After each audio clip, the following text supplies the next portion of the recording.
century manuscripts. Sometimes, it's amazing that, people in the 15th century, were they, aware of color? All the saints, even the Virgin, is painted black. Even today, you don't find such paintings in churches. Not always, a bright color, not black color. So it has to be studied very, very well. This type of documents. Look, even the evangelist. This is Matthew. And the herald or the decorations. All this, In the book Russian Icons by Father Vladimir Ivanov, recently rediscovered, we find the most interesting collection of Christian icons. It is of high interest for two reasons. Number one, it depicts the various Christian icons as black. And number two, this is not found in Western Europe, but well in Eastern Europe and Russia. This means that black people were venerated as deities from Spain to France, Italy, Germany, and all the way to Russia. In some, all over Europe. There are at least 500 black Madonnas in Europe, not counting the ones hidden in the Vatican. 128 in France alone, and you need to remember that these icons survived multiple waves of iconoclasm. This means that in the past, they would have been ubiquitous throughout Europe, before the great artists like Michelangelo and Leonardo were commissioned to start painting the classic Europeanized face of Jesus that we know today. So then, as always, if we ask the critical questions, if the mainstream historical narrative is true, and that black people have never achieved anything of note in history, why then were they depicted and venerated all over Europe? Even more intriguing, what were black people doing in so many depictions, descriptions, sculptures, and plays in Europe at all? For those who have been listening, it is simply because they were present in such numbers, and it yielded such influence that even the planned erasure and systematic destruction of the icons survived from Western Europe to Eastern Europe, from Germany to Italy. Why on earth would anybody call a house the House of the Blackheads?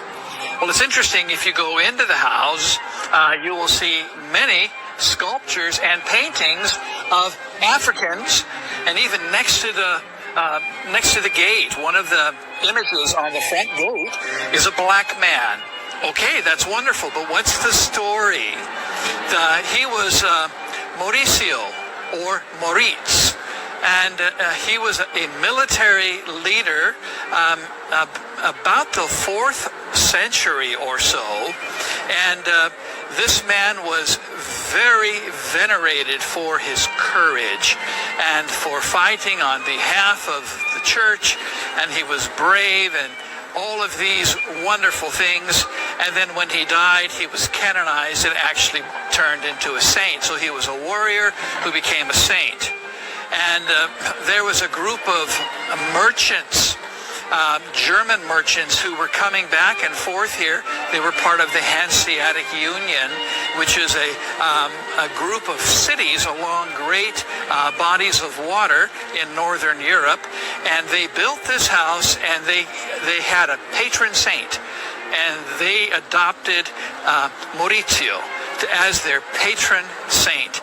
And so they call it the House of the Blackheads, in honor of this great and courageous man. A minor theft might have turned into a major religious discovery. A missing artifact was found in the closet of a Tennessee motorhome. Volunteer TV's John Trainer talked with the owner of a rare painting who didn't know what he had. John? Yeah, Alan, it makes you wonder what you might have in your house. In this case, it was an authentic 19th century painting of the Veil of Veronica. It's like a story ripped from a Hollywood screenplay. A small road in the mountains of Tennessee, a living room in a motorhome, and a 150-year-old painting blessed by Pope Leo XIII. This is the true face of Jesus Christ, one of a handful of paintings based on the cloth used to wipe Jesus' face before his crucifixion, known as the Veil of Veronica. Its owner, a 73-year-old man who didn't want to be identified and had no idea what he had. I've lived here for about 17 years. It's been in our, either in there or in my bedroom. Ever since. So how does a holy relic go from the holy city to Monroe County? Well, the man known as Frosty tells us he got it as a present and hung it on his wall 20 years ago, but 3 years later, it found a home in this cloth bank bag that was thrown in his closet, until police say it was stolen by Kelly Gormley, who tried to sell it to this Madisonville church. The church told the sheriffs made the arrest, and a piece of religious history was uncovered. You know, at first, obviously, it was a big surprise for us that something like this might even, be in East Tennessee. Normally, you'd expect to find something like this in a museum or maybe in Rome, in the Vatican. The painting is now under lock and key in a secret location. Gormley is in prison for theft, and Frosty is overwhelmed that a treasure was laying hidden in his home. I know they really wanted it bad, but I said, nah, I don't think I'll be parting with it. Now, the church is now working with Rome to authenticate and appraise the painting. If it is real, it is invaluable to the church.